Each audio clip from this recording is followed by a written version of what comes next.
Emily sa pagsimba, pagusto niya updon ang iyang anak. No.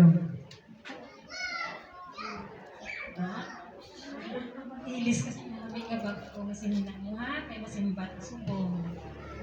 Ginay namin na piya sa simbahan, ikasadya na tayo kag-anggot ko si Pastor mamati ka sa iyawali.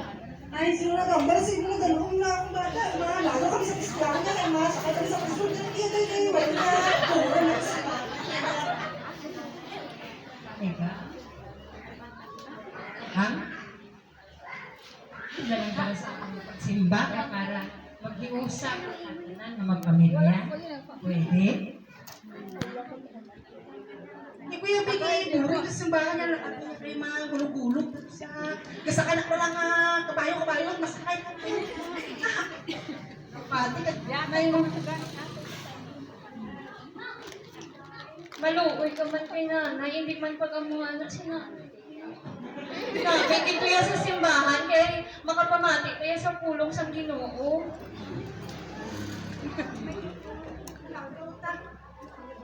Kilang bala tayo, upo lang bala sa simbahan. Magwali karon si Pastor, mabatian tato kung paano mangin isa ang aton nga pamilya nga mangin isa. pati. Kaya nanay mo nga.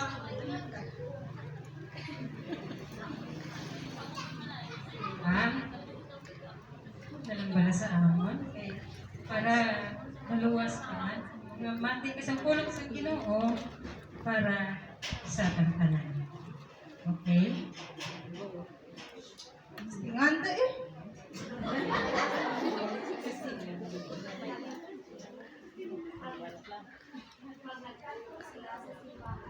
Sa dalayo ng pagpupol ni Diyos sa iya kapamilya sa iglesia, karito sa niya, mas maalis kayo na nagpupol ang pamilya sa iglesia pagkita sa pangalanan sa Diyos. We will serve the Lord, we will serve the Lord. As for me and my house, we will serve the Lord. We will serve the Lord, we will serve the Lord.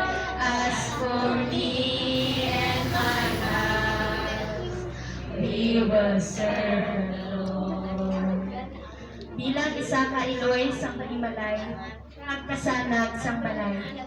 Dapat kita ang magagiya sang aton nga pamilya nga maupod ta sa pag-alagad sa Ginoo.